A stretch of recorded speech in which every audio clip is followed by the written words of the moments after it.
description of this video, I would recommend watching that first, although technically it is not required.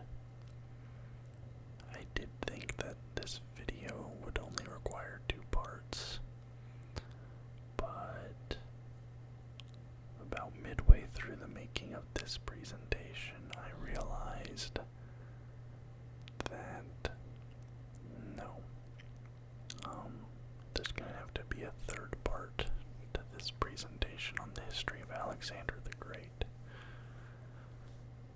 Now, just like I said last time, I am not a historian. I am not an expert. I am a hobbyist with regards to these things. I merely find this period of history interesting. I find Alexander the Great interesting.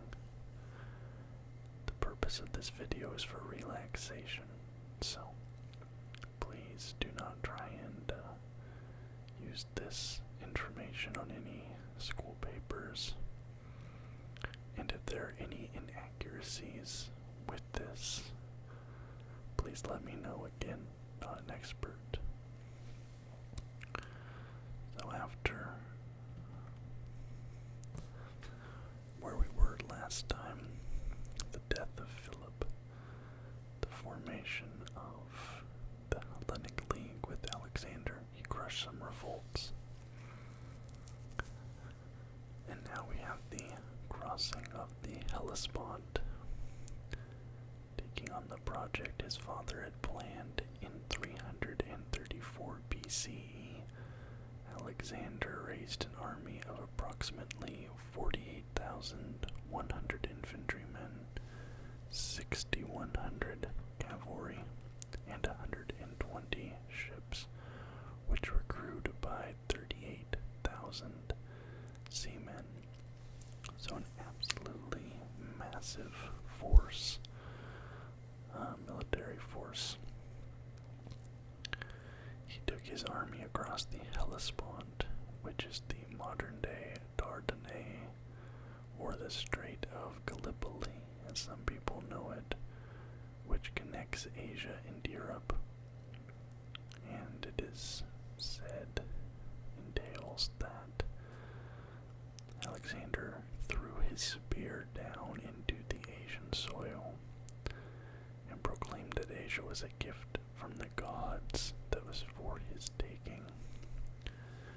And this also shows a big difference between Alexander's father, Philip, who was very diplomatic and he wanted to assert control through soft power, negotiations, things of that nature. You have Alexander throwing the spear, showing that he is ready to be much more violent and aggressive as opposed to diplomatic. Here's a photo of or not a photo, but a painting. Photo of a painting of the crossing of the Hellespont. And then here's one that's a bit more famous that you probably have seen before. Although some people think that this is a different, some people think this is the crossing of the Hellespont, and some people think this is from one of the battles. But notice in both, Alexander is depicted with similar armor. Continuing, it is believed that King Darius would have been informed, as the king of the Persian Empire, would have been informed of Alexander's invasion force before his arrival. So as they were, coming towards the shores of Asia, getting closer to, the areas of modern-day Turkey, it's believed that Darius would have been informed. He had scouts. He wasn't. The information still traveled back in this time. But Darius thought that Alexander had a lack of exploits outside of Macedon. He didn't really fear him. He thought that he was young, inexperienced, perhaps a little brash. So Darius thought that his local satrap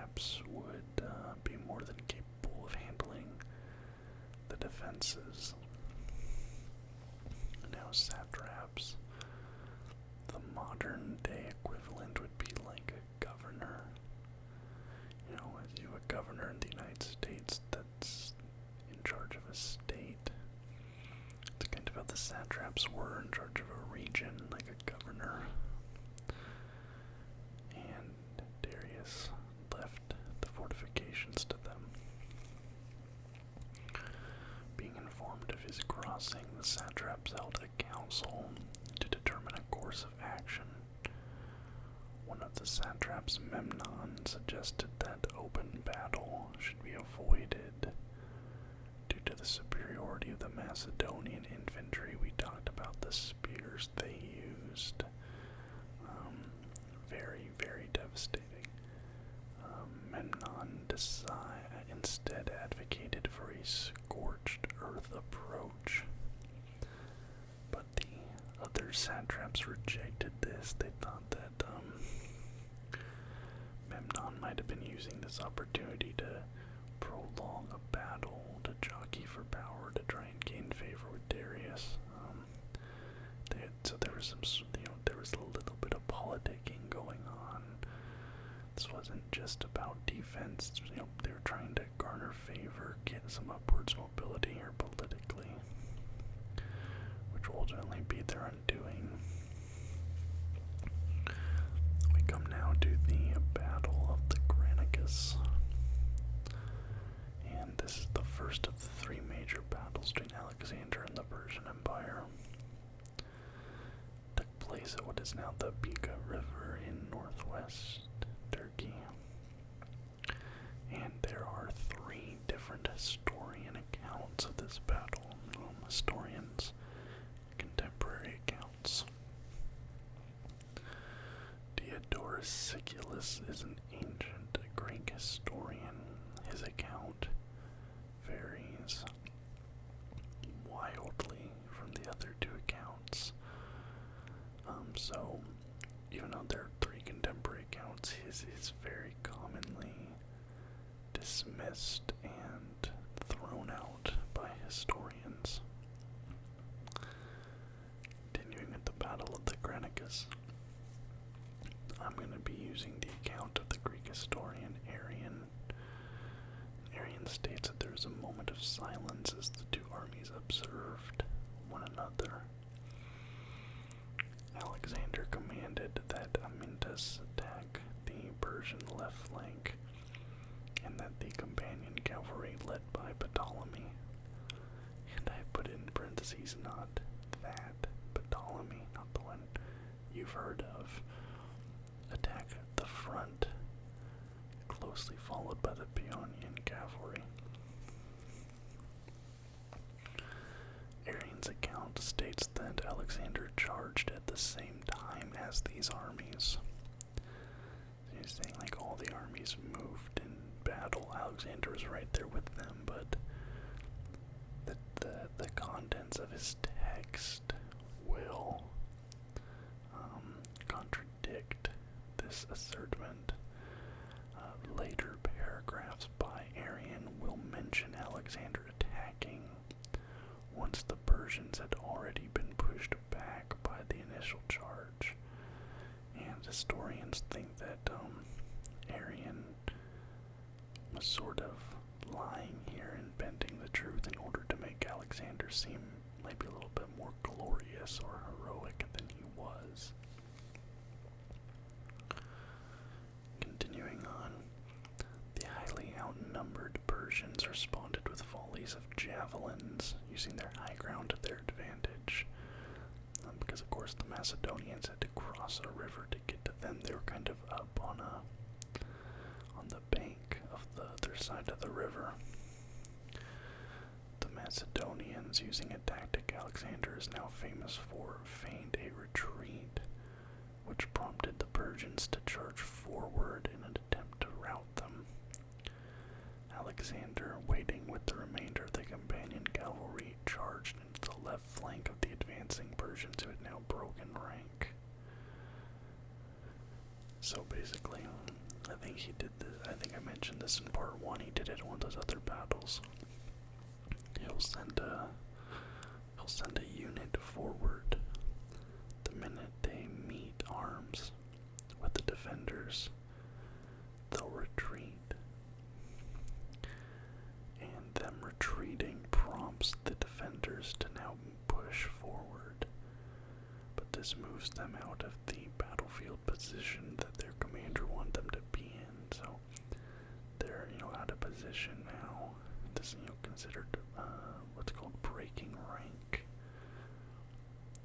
And it makes, it creates some chaos on the battlefield. So they're moving forward, but Alexander just runs right into the side of them. And now they're weaker because they're no longer with the rest of the army that's holding rank. During this battle, Alexander, using a borrowed spear after his had broken, spotted Mithridates, the son-in-law of Darius. Alexander charged him and killed him with a thrust of his spear, his borrowed spear rather. Here is a painting of Alexander running in to kill Mithridates. You see the Persians here all on dark horses, and the glorious, mighty Alexander on a horse of white and gold, looking much more heroic than the others. Obviously, this is a timeless artistic device that's used here. You even saw it in Hollywood Western films. Back then it was white hat, black hat. You see there's some other Macedonians in the back right. Gold helmets, white horses, the Persians all in black, darker steel armor. Just a very obvious artistic device being used there. Continuing on, a Persian noble named Rosicles struck Alexander in the head with his sword, but it was stopped by Alexander's helmet. Alexander responded by running Rosicles through with the same spear that he had just used to kill Mithridates. So, two noblemen now killed by Alexander in one battle. Then a third Persian noble named Mithridates, who was one of the governors. He was one of the satraps, the satrap of Lydia and Ionia. So he was a governor of two regions. Mithridates would have been a very powerful man. He quickly approached Alexander from behind as he was busy killing Rosicles. And he raised his sword up with the intent to bring it down upon Alexander's neck. And Cletus the Black, you might remember that name from part 1. Cletus the Black removed Mithridates' arm with the stroke of his sword. And off to the right, there we have a painting. Alexander looking forward, sword in hand, although, accurately he would have been holding a spear, with his eyes set on, Rosicles. And then behind him you see, that's a depiction of Mithridates, who here has been depicted very unflatteringly, almost kind of looks like a demon or something like that. And you see Cletus the Black moving in with his offhand there and his sword in the other hand, getting ready to stop him and save Alexander's life. The Macedonian military started to gain a foothold on the riverbank, and the Persians on both wings began to flee with their commanders slain. Alexander did not pursue them. Instead, he slaughtered the Greek mercenaries that had been helping the Persians, seeing them as traitors. And you'll see this come up a few times. Anytime there were Greek mercenaries that were helping the Persians, Alexander would always execute them for fighting against the Greeks and Macedonians, Here's some of the casualties. Obviously, we had to take these with a bit of a grain of salt, because it's such an ancient time, but Alexander lost 85 cavalry, 30 infantry for a total of 115 deaths. The Persians lost 1,000 cavalry, 2,000 to 3,000 Greek mercenaries were killed, and another 2,000 Greek mercenaries were taken prisoner. This is a total of 5,000 to 6,000 casualties for the Persians. The aftermath of this battle. After his victory, Alexander accepted the surrender of the Persian forces, and with that the capital of the Persian satrapy of Lydia, Sardis. And Alexander restored the ancient customs and laws of Lydia. This is something that we'll see later in this video, but one of the reasons that I believe this is an extrapolation on my behalf. This is a insert of my personal opinion. But as we go through this video, I believe that the reason that a vast majority of these cities that Alexander came upon surrendered peacefully to him was that he restored their ancient customs and traditions, and he respected their culture. He didn't want them to become Macedonian or Greek. He wanted them to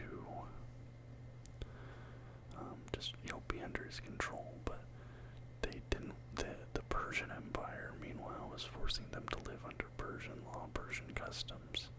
They didn't want to be Persian, so Alexander let them be themselves. Again, this is a personal opinion.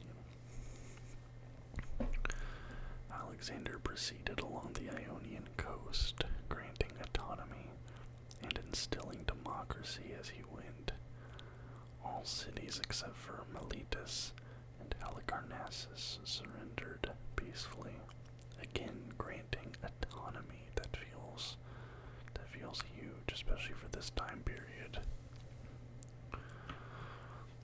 Now we have a classic tale, one that even if you aren't a historian, a history buff, a fan of this time period or Alexander, you've probably heard of the tale of the Gordian knot. Following the siege of Halicarnassus, Alexander entered the mountainous region of Lycia and the plains region of Pamphylian. He asserted control over all coastal cities, denying the Persian navy ports for their ships. It was one thing you also come up as Alexander's always,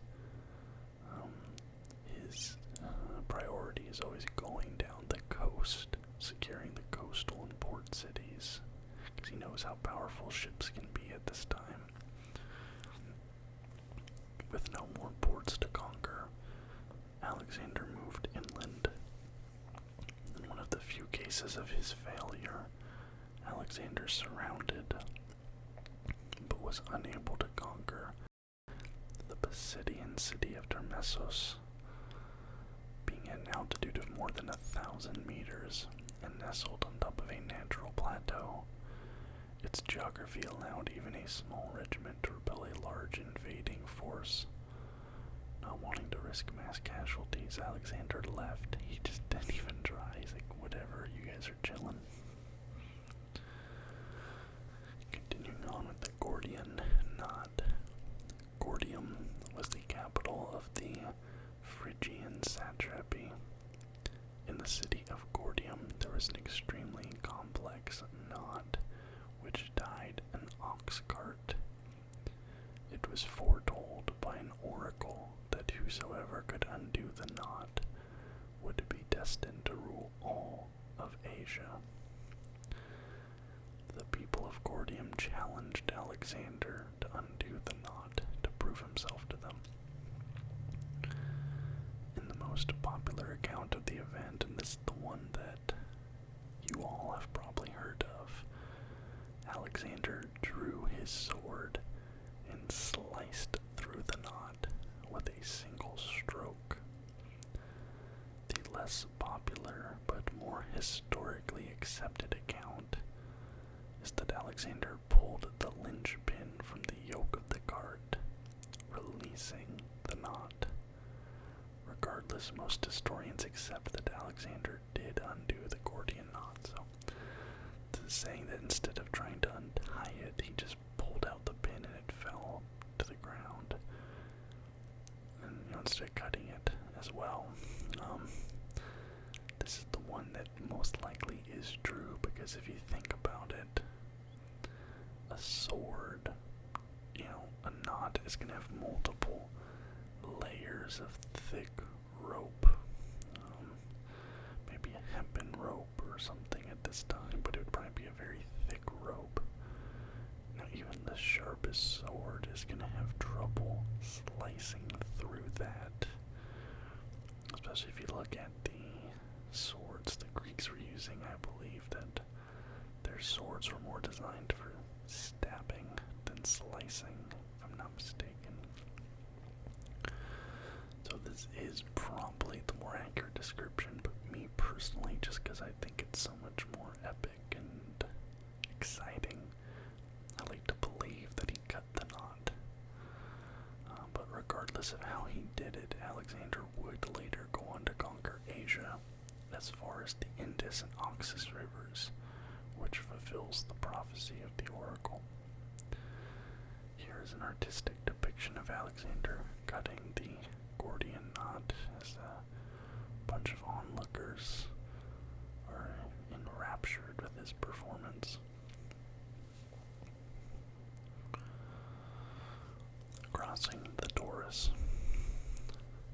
In spring of 333 BCE, Alexander crossed the Taurus mountains and rested for a while in the city of Cilicia, near modern-day Syria, to overcome an illness.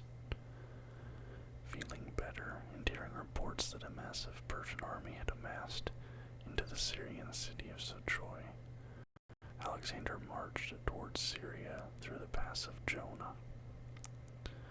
Darius moved north, taking back the city of Isis, and cutting off the hands of the sick and wounded troops Alexander had left behind to rest.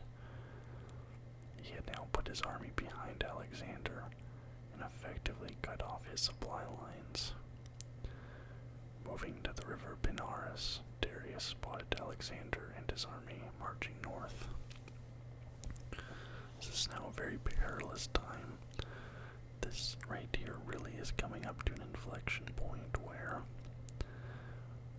if this series of events that's about to unfold would have gone down any differently, our modern day understanding, reverence of Alexander would probably not be what it is, if he very easily could have lost here and the Persian Empire could have just been reestablished. The battle is this. This is the second of the three great battles of Alexander's conquest of Asia. The first we already covered, obviously, earlier on in this video. Alexander, expecting Darius to use the Belen Pass, prepared to spring a trap. Darius, however, expected this, and chose instead to pass through the Ammonic Gate, bringing him out directly behind Alexander's position. Alexander was forced to march to Darius, who had caught him off guard and had outflanked him. Again, very perilous here.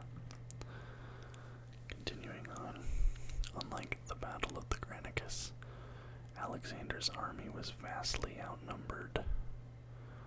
Now there's two accounts here, contemporary historical accounts and modern accounts. Both accounts agree that Alexander would have had approximately 37,000 soldiers under his command at this point, losing, just around 10,000 or so to the, between the beginning and now. The historical accounts of the Persian army puts it somewhere between 250,000 and 600,000 soldiers, which is, roughly 10 times to 20 times the size of Alexander's army. But modern historians think that that's a little inflated and perhaps meant to make Alexander and the Macedonians look better. They agreed that they were outnumbered, but they think it was more likely to be a size of 50 to 60,000 for the Persians. The Persians charged across the river to open the battle, attacking Parmenion on the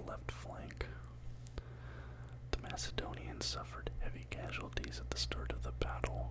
More than 120 Macedonian officers were slain, and the river crossing to meet Darius' army was especially brutal. Think about that, 120 officers dying in one battle. Those are like your the best intelligence, it's tactics, all that stuff. Imagine if there was like a U.S. military operation, where in the military operation 120 U.S. officers were killed. That would be unacceptable. There would be like riots in the street. Here's an artistic depiction of the Battle of Issus. Now, I don't think that's Alexander in the middle. I'm not sure that's meant to be that. That might be Cletus the Black, because Alexander has never been depicted with a beard. And this man has like a sort of beard goatee thing going on, so I don't think that's Alexander. Continuing on. Parmenion held the flank against superior numbers long enough to allow Alexander to make a calculated cavalry charge, punching a hole through the Persian lines. So basically, Parmenion just sat there absorbing. Alexander saw a thin spot in one of the flanks and just went right through the middle of them. After securing his right flank, Alexander mounted a horse and led a direct assault against Darius and his bodyguards, causing the Persian king to flee. And just like the Battle of the Granicus, this seems to be something Alexander is doing purposefully. It's one thing to engage with the infantrymen and the cavalry, they're trained for battle, but it's almost like he's like challenging or testing the nobility. Because Alexander's noble, he's, basically a king, but he's battle tested, he's in the front lines fighting. But he's like, are these other noblemen, are they as battle tested? So he'll challenge them directly. We saw the Battle of the Granicus, he killed 2 of them with 1 spear. And Darius like, alright Darius, 1v1 me bro, 1v1 rust. Darius runs away. Allowing Darius to flee, Alexander turned his attention towards the center of the battlefield and crashed directly into the rear of the Persian soldiers there. This broke their lines and scattered them. Seeing that their great king was no longer with them, the Persian army abandoned their positions and fled the battlefield. The Hellenic cavalry pursued the Persians who were fleeing on foot, and mass carnage took place. It is stated that so many Persians were slaughtered that their bodies filled a ravine, allowing Alexander's army to easily cross it. This is probably inflated a little bit, a little bit of historical fantasy here. But, there was a ravine they had to cross, and it said that they killed so many Persian soldiers they could just throw them in the ravine and walk across their bodies. If true, which most likely is not, that would be brutal. Casualties, again, grain of salt, historical estimates, but Alexander roughly 5,000. Darius somewhere between 20 and 40,000. Aftermath. The Battle of Issus was a decisive Hellenic victory, and it marked the beginning of the end of the Persian Empire. It was the first time the Persian army had been defeated, with King Darius III present at the battlefield. And Alexander captured Darius's wife, Statera I, as well as his 2 daughters, Statera II and Trepetus, and Darius's mother, Sisygambis, all of whom Darius abandoned in his retreat. Alexander treated these women with great respect and later married Statera II during the same ceremony in which he married her cousin Perseidus. Dude has unlimited does he make Darius retreat, who leaves his wife and children and mother behind. He marries Darius's daughter and his daughter's cousin at the same wedding. That's balling out.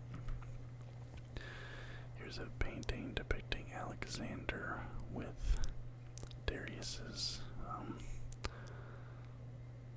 the women Darius left behind. Now this one's very interesting because, as you've noticed, all these other depictions of Alexander, he has had magnificent blonde hair, and he's kind of been depicted that way.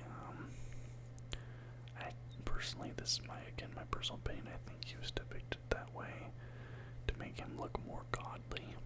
If you look at art of like Apollo or Zeus or Hermes, they have blonde hair, they look very fair skinned and very, it makes them look godly. So I think that, it makes Alexander look more divine when he's depicted that way. But if you know what Greek people look like, they have dark hair, they have olive skin, they have darker features. This depiction of Alexander is probably much more realistic than the ones in which he has blonde hair. Into Syria. Following the battle, Alexander crossed into Syria.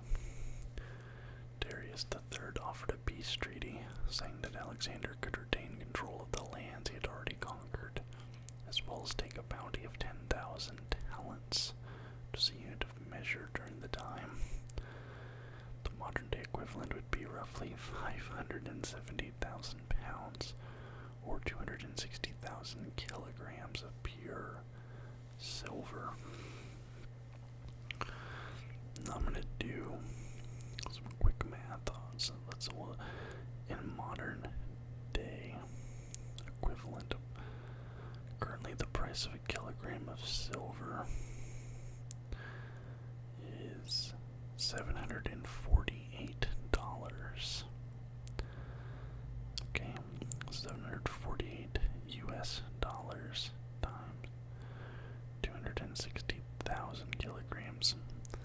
He was offering him roughly $195 million. $195 million in exchange for the return of his family. Alexander denies. He says, "I am the king of Asia. I alone decide territorial divisions." So he's telling Darius, "Who are you to tell me what cities I can and cannot have? I am the king of Asia." Alexander proceeded to take control of Syria and the Levant coast. Now we get to another very famous event, the Siege of Tyre. Tyre was the largest and most important city-state of Phoenicia. It sat on the Mediterranean coast and had two natural harbors, as well as tall walls which went right to the sea. Tyre resisted Alexander, who responded by blockading Tyre for 7 months, cutting them off from all outside food and supplies. After 7 months, Alexander had his men build a causeway, allowing them to advance the siege towers to the city walls. This causeway is still there to this day. With the help of 80 ships, Alexander sieged the city. He was so enraged by the defense of the Tyrians that he demolished half of it. 8,000 civilians were killed. 30,000 residents and foreigners, mainly women and children, were sold into slavery. Only those who sought refuge in the temple were spared. Among them was the king of Tyre. Now we're going towards Egypt. After the destruction of Tyre, most of the towns en route towards Egypt capitulated as Alexander arrived. The only holdout was the heavily fortified city of Gaza, modern-day Palestine. Gaza, of course, still there. You've probably heard of it. Gaza was built on a hill, and Alexander's advisors pointed out that it would be nearly impossible to besiege. This spurred him on even more, and he spent 5 months encircling the city. So he spent 7 months at Tyre, then 5 months here in Gaza, a year spent just sieging these two cities. Now we have the siege of Gaza. After 3 failed assaults, during one of which Alexander received a serious shoulder wound, Gaza eventually fell in 322 BCE. Just as entire military-aged men were killed and the women and children were sold into slavery, Alexander converted Gaza into a Greek city-state, and Greek culture took hold, turning Gaza into a flourishing center of Hellenistic culture and philosophy. Because it's interesting, because as I stated, those other cities, he returned them to their ancient customs and traditions and cultures from before the Persian Empire took hold. But it seems like these cities that hold out on him and that he's forced to go into these sieges against, that put up these defenses, those are the ones where he takes some revenge against them. He crushes their culture, puts in Greek culture, Hellenic culture.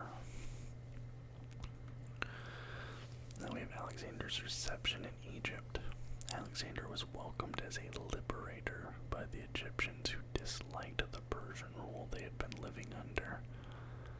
Alexander restored the temples which had been neglected by the Persians and built new monuments and temples dedicated to the Egyptian gods. Of course, Ra, Anubis, Tot, Set. The Egyptian pantheon is very interesting. A lot of parallels to the Greek pantheon as well, which of course lines up with the Roman pantheon. There's even some crossover with the Norse gods. A lot of these pantheons, these gods, come from similar Indo-European gods. They were worshipped before the invention of these languages and cultures, and a lot of them are coming from the same place. Alexander reformed the taxation system within Egypt, bringing it in line with the Greek model. And here is the name of Alexander in Egyptian hieroglyphics. I'm not personally sure how you read hieroglyphics. I think perhaps they're read from right to left, because you have A represented by the bird, Lix, which is there, an I, and then Nders. So if you read it right to left, it's Alexander's, Alexander. But this is proof that he was there, obviously, his name in hieroglyphics. Not that anyone disputes it, but continuing on. To legitimize his power and be recognized as a pharaoh, Alexander made sacrifices to the Egyptian gods at the Temple of Ptah in Memphis. Many people may not know Memphis, Tennessee, named after the historical city of Memphis in Egypt. At the temple he was crowned. He then went on to consult with the famous oracle of Amun-Ra at the Siwa Oasis. The oracle proclaimed Alexander the son of the deity Amun, the chief deity of the Egyptian pantheon. Alexander would begin to refer to Zeus Ammon as his true father, and from this point he would begin to be depicted holding the horns of Ammon as a symbol of his divinity. So Alexander's starting to at this point become depicted and viewed as a demigod, maybe on the same level as someone like Achilles or Heracles. Alexander's starting to be viewed on that same level. You remember in part 1, people think that he was born through immaculate conception. son of Zeus, not Philip. And again, Zeus Ammon, if you believe, as many do, that the gods of these pantheons come from the same Indo-European deities, and they're just assigned different names and attributes and images from the different cultures that sprung out of the region, but they can all be traced back to the same gods, then Zeus and Ammon are the same god. So Alexander just combines their names here, saying, I am the son of the chief deity, the biggest god. I am his son. During his year-long stay in Egypt, Alexander would found the city of Alexandria. And that is the statue of Alexander in the city of Alexandria, Egypt, still there to this very day. I don't know how in tune with or how celebrated the Greek, Hellenic, Macedonian heritage of Alexandria is in Egypt. I don't know if they appreciate their Greek heritage. I don't know if they appreciate Alexander the Great or not. Somebody would have to let me know. Perhaps they'll have a better idea. Maybe if somebody Egyptian is watching this. But end of part 2. Like I said, I wasn't expecting to have to do a part 3, but it's become obvious I will have to. Getting into the rest of his conquest, of course his death and the aftermath of his death, but I do hope you did enjoy this video. If you did not find it informative, perhaps you found it relaxing. That's all I'm looking for here, but if you liked it, please leave a thumbs up. Subscribe to the channel for more content just like this almost every single